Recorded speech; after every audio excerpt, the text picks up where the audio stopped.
Boa noite, pessoal. Então, hoje mais um dia de reunião. Hoje será a terceira parte do cuidado do paciente dialítico, uma parte bem interessante. Então, vamos falar então hoje sobre o momento, a preparação e o planejamento para a criação ou a inserção de um acesso de diálise, sobre o exame físico do paciente e seus vasos, algumas considerações, sobre a criação do acesso, algumas considerações também, sobre o uso da imagem quando a gente faz a inserção de um catéter, e mais algumas considerações sobre a criação do acesso. Então, vamos falar sobre o momento, então, a preparação e o planejamento para a criação da inserção do acesso. Então, é razoável, então, que os pacientes, quando chegam num clearance aí menor que 30 e com declínio na função renal, que ele seja instruído aí sobre a terapia de substituição renal, incluindo o transplante, e que seja encaminhado. Então, o momento de encaminhar, tanto criança quanto adultos, seria aí em torno de 30 ml por minuto. Por quê? A gente tem que usar o princípio do acesso, que é o acesso certo, no paciente certo, na hora certa e pelas razões certas. Aquele conceito antigo de fístula primeiro já não é mais usado, porque a gente tem que fazer o plano de vida do paciente, e a gente tem que ver aí se ele aguenta, se ele tolera, e se o que é melhor para ele, né? Às vezes o paciente tem uma sobrevida aí de 1 ano, às vezes um catéter para ele vai dar o conforto que ele precisa aí nesse ano difícil. Então, o conceito de fístula primeiro já não tem mais. Também pacientes adultos ou crianças com uma taxa de menor que 30 e o declínio, ele também, mesmo o transplantado, ele tem que ser encaminhado aí para um retransplante. Então, a gente não pode aí restringir, só porque o paciente fez o transplante uma vez, a gente não encaminhar ele para uma modalidade de criação de acesso. Pacientes com diálise peritoneal, com complicações refratárias à terapia ou em circunstâncias que tornam a diálise peritoneal menos propícia que a hemodiálise, também têm que ser encaminhados para ou transplante ou hemodiálise. Então, tem que ser aí considerado o encaminhamento, um encaminhamento oportuno. O encaminhamento oportuno é quando a gente dá tempo do acesso que a gente vai optar para aquele paciente, que ele se torne funcionante, que se torne pleno, que dê para ser usado na diálise prescrita. Então, é razoável e importante, então, garantir que o acesso de diálise pré-determinado ele seja utilizável para fornecer a diálise prescrita quando o paciente estiver pronto para iniciar a diálise planejada. Então, por exemplo, o acesso arteriovenoso vai estar maduro e pronto para canulação para hemodiálise. Então, por exemplo, como a gente vê, nos Estados Unidos, a taxa de insucesso de fístula é de 35%. Então, 1/3 das fístulas aí não amadurecem. Então, é um número razoável, né, se a gente for pensar.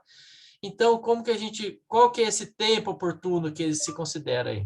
Considera aí de 6 a 9 meses antes do início da diálise, que tem que ser encaminhado aí para avaliação de acesso. Então, realmente é algo difícil de se ter uma ideia, assim, se a função renal realmente vai cair ou não, mas na média aí o ideal é que seja de 6 a 9 meses.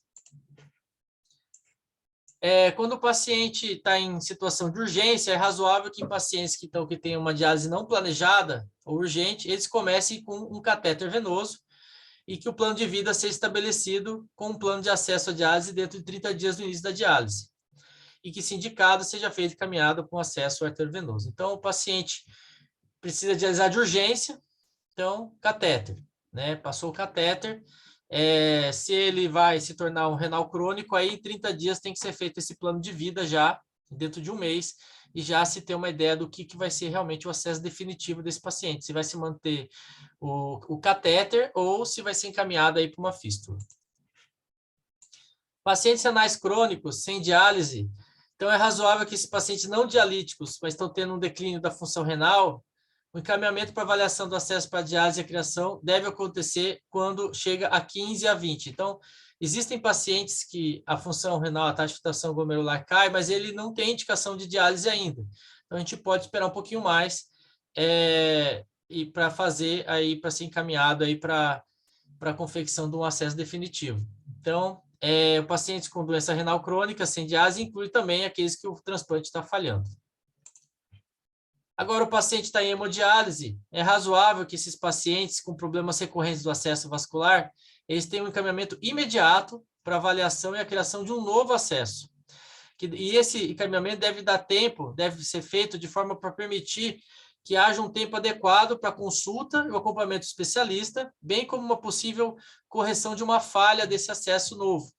E deve considerar as circunstâncias individuais do paciente e o risco de morte pelo atraso.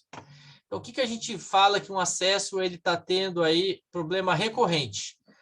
Ou quando você precisou, mesmo o paciente com um acesso, uma fístula, precisou de um catéter, ou se ele teve 3 correções dentro de 6 meses. Então, o paciente vem, a gente faz uma angioplastia, aí ele vai embora. Aí, de novo, dentro de 2 meses, outra angioplastia. Aí ele vai embora. Aí, na terceira vez, aí, de 2 meses, de novo uma angioplastia.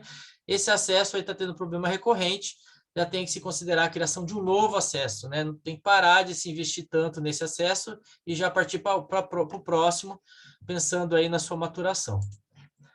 Quando o paciente faz diálise peritoneal, a gente tem que considerar que seja razoável. O ideal é colocar o catéter de diálise pelo menos 2 semanas antes do início da diálise peritoneal, né? Então, te evitar um quadro de urgência. Mas, às vezes, acontece de ser de urgência, né? Então, a gente depende, conforme necessário, sob a direção e cuidados pessoal experiente e um ambiente propício, dá para colocar de urgência. Mas, em nível ambulatorial, vamos considerar aí 2 semanas o tempo antes do início da diálise peritoneal. Existem algumas situações que o paciente faz diálise peritoneal, foi indicado diálise peritoneal para ele, e a gente tem que trocar aí por um acesso venoso, né, uma fístula. Quando tem peritonite recorrente, quando a ultrafiltração, aí a diálise ela não está sendo efetiva, ou o paciente começa a ter um declínio do seu estado físico por causa dessa diálise subótima aí, quando o paciente tem alguma mudança do estado, por exemplo, ele faz um AVC, ou ele tem perda do cuidador, porque a diálise peritoneal muitas vezes precisa de cuidador, ou quando ele tem complicações não infecciosas significativas, por exemplo, uma hérnia, né? Então, lá onde está o acesso, lá, o Tencoff, ele pode causar hérnia, ou quando tem vazamento do dialisado, até vai para o tórax. Então, essas situações aí de complicações, e para o acesso venoso, aí o arteriovenoso, no caso a fístula. Vamos agora discutir a preservação de vasos, é um assunto muito importante, né? Então, a preservação de vasos, a gente tem que proteger todas as artérias e veias centrais e periféricas de dano sempre que possível.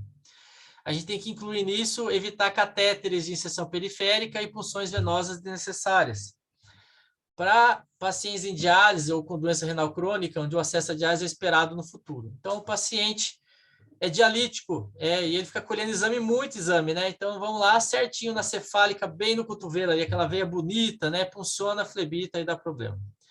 Então, o paciente, por exemplo, que teve um pique prévio, ele reduz em 3,2 vezes o uso da fístula. O problema é que mais de 30% dos pacientes renais crônicos já tiveram um pique. E mais da metade foi implantado no membro não dominante. A gente lembra da outra aula, né? Na hora de escolher o acesso, né? A gente começa pelo membro não dominante. E vai lá e foi colocado o pique no membro não dominante do paciente renal crônico.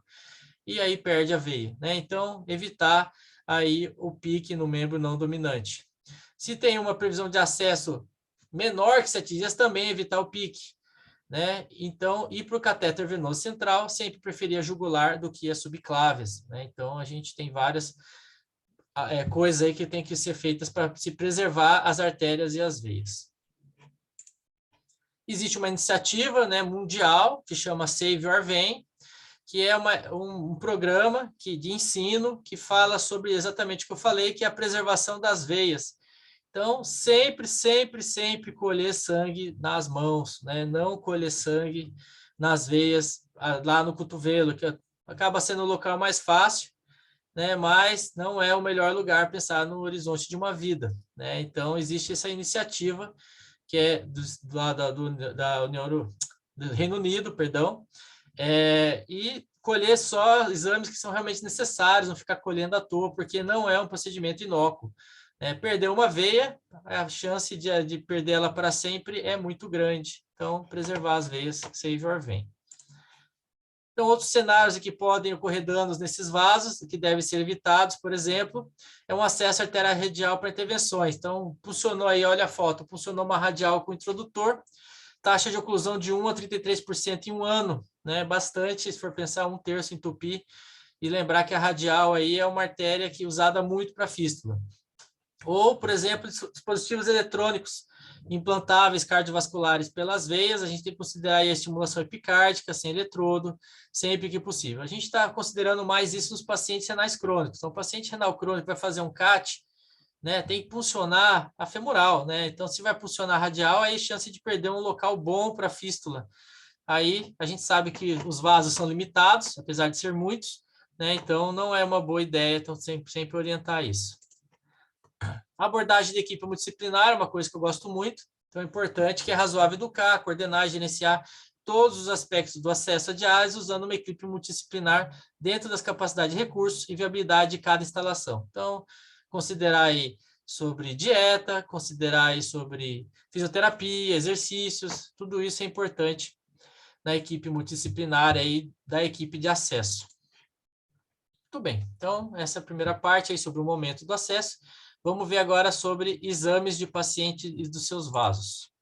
Então, exame clínico, né, importantíssimo sempre. Recomenda-se, então, um exame clínico focado na anatomia vascular, seja a base para avaliação inicial e planejamento da criação de acessos vasculares. É razoável dar maior ênfase e mais treinamento no exame clínico pré-operatório para avaliar os pacientes e seus vasos, para determinar o tipo e a localização do seu acesso vascular. Então, examinar, olhar as veias, palpar os pulsos, né, avaliar bem o paciente. Sobre o mapeamento, né, então isso aí é um assunto conflitante, né? Tem pessoas que indicam aí para todos os pacientes, mas se for considerar como regra, né, não é indicado para 100% das pessoas. A gente vai ver daqui a pouquinho quem que a gente recomenda mais. Então, é uma ultrassonografia pré-operatória seletiva, né, para pacientes com alto risco de falha do acesso, em vez de rotina. Então, mesmo com o uso sistemático, a falha das fístulas chega a 60%. Então, uma taxa alta mesmo quando a gente faz o mapeamento adequado. Então, um exemplo de fator de risco para quais a gente faz o mapeamento dos vasos, né? Então, o paciente teve uma história de uma falha de uma fístula. Então, fez uma fístula, falhou. Pacientes idosos, mulheres com comorbidades como doença vascular periférica, doença arterial coronariana, os criancinhas, né? Ou paciente com história de danos a vasos periféricos, se já teve pique, acessos, punções para coleta de sangue, estados de doença como vasculite, ou se já puncionou artéria radial por algum motivo, como fez para o cateterismo. Se há suspeita de estenose venosa central, paciente que já usou catéter. Então, aí entra, né, que a gente considera quase que 100%, porque a gente sabe que, na realidade, os pacientes chegam para a gente para confecção de fístula, na grande maioria das vezes, já com catéter. Então, o paciente com catéter, ele tem indicação de mapeamento, né? Se usou um catéter por longo tempo, se tem algum dispositivo, marca-passo, alguma coisa. Então, se já teve o pique, né, um trauma, cirurgia no pescoço, tórax, na extremidade superior, ou com limitações físicas, pacientes obesos mórbidos, paciente que no exame físico a gente não consegue examinar muito bem, então às vezes está desidratado, algum problema de pele, ou o próprio paciente fala que ele quer, ou ele se recusa a fazer a cirurgia sem o Doppler. Então, se a gente for considerar todas essas regras, a grande maioria dos pacientes vai se enquadrar, né? Por isso que muitas vezes em alguns locais de serviço a gente considera aí que 100% vai fazer o Doppler, mas se a gente for pegar aí, a regra seria essa. Então, e sobre o tamanho ideal, né, para artéria e veia? Então, não há um limite mínimo, né? Então, o estudo que fala lá da veia de 2,5, da artéria de 2, é de 98, aí já tem 20 e poucos anos, né, um estudo isolado, mas a gente considera que menos que 2 milímetros, a gente tem que considerar bem aí se vai fazer mesmo ou não. Então, além do diâmetro, tem que ver as extensibilidades, ver o fluxo, né? Então tem outras características que têm que ser avaliadas aí na hora de confeccionar o acesso arteriovenoso. Então, vamos falar agora um pouquinho sobre a criação do acesso, né?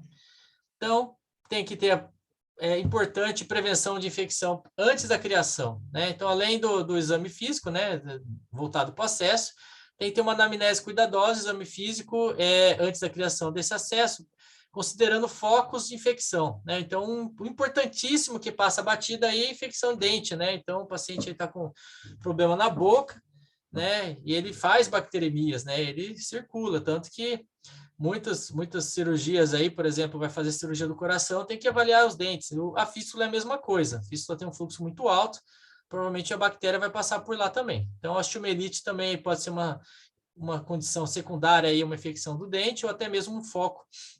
Então, o paciente lá tem um pé diabético, está vazando pus do pé e ele pede uma fístula, né? Então, vamos esperar um pouquinho, vamos resolver essa osteomielite. Às vezes tem que fazer cirurgia, tirar o osso que está infectado, ou antibiótico por longo tempo, aí depois faz a fístula, né? Sobre a anestesia para a criação da fístula, ela não existe melhor que o outro, né? Então, pode ser bloqueio, pode ser local, geral, o que o cirurgião tiver melhor e o paciente tiver mais conforto. Então, a gente pode usar qualquer tipo de anestesia aí, determinada aí pela decisão do cirurgião. Agora, em relação à anastomose, né? Então, é razoável que a escolha dessa configuração da anastomose, do método da sutura para a criação da fístula, também se baseia aí no critério do cirurgião e no seu melhor julgamento clínico, porque não tem evidência que mostre uma melhor que a outra. A gente sabe que a anastomose lateral, ela pode causar aí hipertensão venosa a jusante, né, para frente da fístula. E existe uma técnica interessante, que é chama radar, né, que a gente pega e desvia a artéria radial. Então, olha essa foto, né? Então, a gente desvia a artéria radial, a gente não liga a veia distal, e ela é uma técnica considerada aí que a curto prazo tem um resultado melhor, mas a gente não sabe ainda a longo prazo. A gente fica olhando assim, nossa, mas que absurdo, né? Vai ligar uma artéria, mas é uma possibilidade aí se a UNAR estiver boa, porque muitas vezes é feita uma fístula, né? Então, do jeito aí da figura da esquerda, e a artéria oclui, se a fístula oclui. Então, a gente pode, em alguns casos, considerar e usar essa técnica radar. Sobre manobras assistidas pelo operador para maturação, a gente não tem nada, né, que fala assim, a evidência forte que usar implante endotelial, elastase pancreática, técnicas cirúrgicas, endovasculares para melhorar a maturação, não tem nada com evidência, né? A gente sabe aí que muita gente dá uma balonadinha para dar uma dilatada na veia, né, mas a evidência não tem nada que sugira que isso realmente ajude, né? Mas muita coisa não é publicada, então às vezes o cirurgião tem a sua experiência pessoal, né, e acaba fazendo, mas não tem nada publicado sobre. Então, muito bem, então agora vamos seguir para o terceiro item da discussão de hoje, sobre usar imagem na hora de inserir um catéter, né? Então é recomendado o uso da inserção guiada por ultrassom, né? Então a gente vê na foto aí a veia jugular interna, o músculo esternocleido, a carótida lá atrás, e a agulha, né, na seta, muito bem bonitinha aí, sendo vista entrando na veia. Então, com o uso do ultrassom, aumenta a taxa de sucesso aí da punção e diminui a taxa de complicações. A principal complicação aí do acesso cervical é o hematoma. Então, com o uso do ultrassom, teoricamente, aí diminui a chance de formar um hematoma.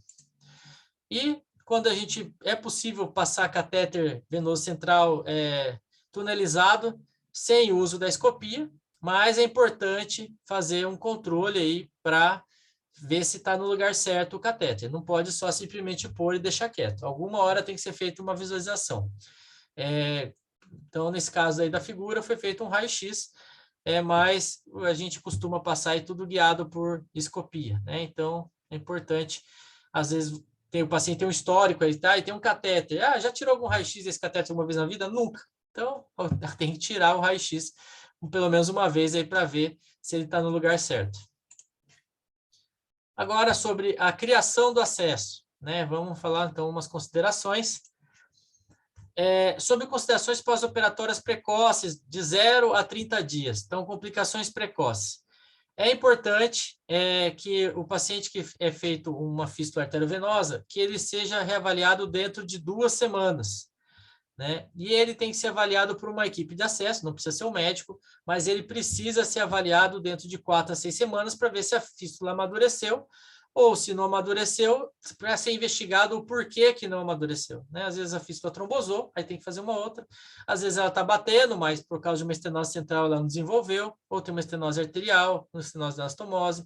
Então, um profissional aí da equipe de acesso, enfermeiro, qualquer pessoa, técnico, né, tem que avaliar, alguém tem que avaliar a fístula depois de 4 a 6 semanas, e é ideal que essa avaliação de 2 semanas seja feita pelo próprio cirurgião que fez a fístula, né? Então, o cirurgião fez a fístula, ele mesmo tem que avaliar, porque ele lembra da cirurgia, ele lembra o que pode estar dando de complicação, no caso, se tiver. Sobre maturação, então, do acesso arteriovenoso após operatório, tem poucas evidências para a gente fazer uma recomendação de exercícios de membro superior para facilitar a maturação. Então, isso aí é um conceito bem difundido, né? E a evidência, ela fala o seguinte, que o exercício com os dedos, que seria, no caso, a bolinha, é inferior ao uso do braço inteiro. Então, quando a gente falar para o paciente, ó, o senhor fez uma fístula aqui, uma radiocefálica, uma braquiocefálica, vai ficar fazendo exercício com a bolinha. Não, não vai ficar fazendo com bolinha. Tem que fazer exercício com o braço todo, né? Igual na figura, eu pus o exemplo, mas tem que ser exercícios que envolvam o ombro, o braço, o cotovelo, o antebraço e a mão. Então, tem que ser exercício com todo o membro, né? Não só o negócio, pega essa bolinha de plástico aí, vai assistir televisão e fica fazendo exercício. Então, é melhor para o paciente fazer exercício com o braço todo. Tá, não pode fazer com o braço todo, aí tá bom, faz com a bolinha, melhor que nada, né? Então, tem que fazer exercício de preferência com o braço todo. Sobre medidas farmacológicas para a gente tentar melhorar, então a gente vai ter uma sequência rápida aqui. O uso da heparina não melhora a permeabilidade da fístula, né? Então, vai entupir, não, vai dar heparina para ele, não adianta, né? Ou a gente usar o clopidogrel sozinho também para melhorar a maturação e diminuir a chance de falha, de oclusão, também não adianta. E se a gente usar esse gliceril trinitrato também, não adianta.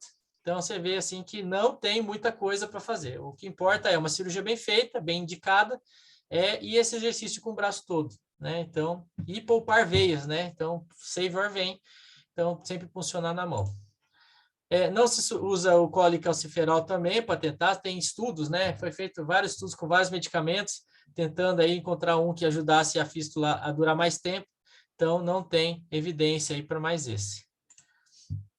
E a evidência inadequada, então, para o clopidogrel com a prostacyclina, o iloprost, para tentar melhorar aí o uso da fístula. Então, a gente vê aí que, do ponto de vista farmacológico, aí não tem nada com evidência para melhorar, né? O paciente que tem que tomar o clopidogrel, no caso, ele teria indicação por um outro motivo, coronário, carótida, cerebral, né? Então, outro motivo e não a fístula. E também não tem evidência que fale que, de alguma forma cirúrgica ou endovascular, você possa ajudar a maturar a fístula. Então, também não tem, do ponto de vista prático, né, sem ser o farmacológico, alguma coisa que você possa fazer para tentar fazer com que a fístula dure mais tempo. Esses estudos aí são de 2019, até 2019, então muita coisa aí deve ter nesses 3 anos aparecido, né? Pode ser que tenha, mas não está ainda em guideline. Tá, vamos falar agora um pouquinho de catéter, já está quase acabando a aula, falta 5 slides. Vamos falar da remoção do catéter, né? Então, o catéter não tunelizado, ele tem que ficar no máximo 2 semanas. Então, indicou aí um não tunelizado, um Shiley, ele tem que ficar no máximo 2 semanas no paciente, no caso de uso de necessidade de acesso emergencial, né? Então, emergencial, a gente pode passar no tunelizado e, quando der, mudar o acesso, aí decidir o que vai ser do paciente, onde que vai ser o acesso, e mudar para um tunelizado, e depois, rapidamente, aí decidir pelo plano de vida e ver o que o paciente vai ter para a vida dele, se vai ser um acesso arteriovenoso ou se vai continuar com catéter. Um catéter tunelizado, ele com cuff, às vezes para alguns pacientes é a solução permanente mais apropriada. E a gente sabe que o tunelizado com cuff, ele não tem limite máximo de uso. Então, se o catéter durar, o material dele durar, se o paciente durar, não tiver uma infecção, uma bacteremia que indique a retirada, ele pode ficar para o resto da vida do paciente com o mesmo catéter. Mas ele precisa ser reavaliado de forma regular para ver se ele continua sendo o acesso mais adequado, né? Lembrando o plano de vida do paciente, aí a cada 3 meses tem que ter um update, né? Uma avaliação para ver se o que está sendo feito é o melhor, é o acesso certo. Então, vamos pensar e finalizar 6 usos apropriados para um catéter tunelizado, para uma hemodiálise crônica. Né? Quando todas as outras opções de acesso arteriovenoso foram esgotadas. por exemplo, fez todas as avaliações possíveis e não tem um local que a gente possa colocar uma fístula no paciente. Então, vai ficar com catéter. Ou quando tem mudança temporária de outra modalidade. Por exemplo, ele faz diálise peritoneal, teve uma complicação, igual a gente falou agora há pouco, vazamento pleural, rejeição de transplante, e espera-se que o paciente retorne a essa modalidade após a resolução adequada da complicação. Então, você passa um catéter com cuff, ele melhora, aí a peritonite trata, tudo, ele volta para a diálise peritoneal, aí você pode tirar o catéter. Ou quando o paciente está aguardando aí um transplante renal de doador vivo e a data já está marcada lá, 3 meses. Vamos lá, o paciente vai operar em junho, mas ele entra em necessidade de diálise. Aí você passa um catéter nele, com cuff, aí ele aguarda aí o transplante. Quando a expectativa de vida é muito limitada, a gente falou isso na outra reunião, aí de 6 a 12 meses, pode deixar o catéter com cuff para ele, que para ele o conforto é o mais importante no caso, não ter sofrimento. Ou quando ele tem condições clínicas que piorariam com o acesso arteriovenoso. Por exemplo, uma insuficiência cardíaca com uma fração de ejeção baixa, o guideline fala aí de 15% realmente é proibitivo. Quando ele tem lesões cutâneas que não são tratadas, onde seria feita a canulação ou risco de infecção, de ruptura, então a gente não usa o catéter. Ou quando o paciente mesmo, ele fala, eu quero ficar com catéter, é a maior das indicações. Ele tem medo de uma cirurgia, tem medo da fístula, e ele se adaptou ao catéter, ele vai ficar com o catéter, a escolha dele, mas ele tem que ser muito bem informado, né? Porque ele está tomando uma decisão aí que às vezes não é a melhor para ele do ponto de vista técnico. Muito bem, pessoal, essa é a apresentação de hoje. Na semana que vem, a gente vai entrar numa parte mais legal aí que eu considero aí desse assunto, que seria usar o acesso, né? Então, vamos canular o acesso e vamos começar a identificar aí o que é a disfunção de um acesso, o que a gente faz para prevenir a disfunção do acesso e como a gente faz para confirmar que um acesso está disfuncionante e como a gente trata essa disfunção. Então, isso daí é o assunto da semana que vem. Tem tudo para ser muito interessante. Muito bem, pessoal. Então, essa era a aula de hoje.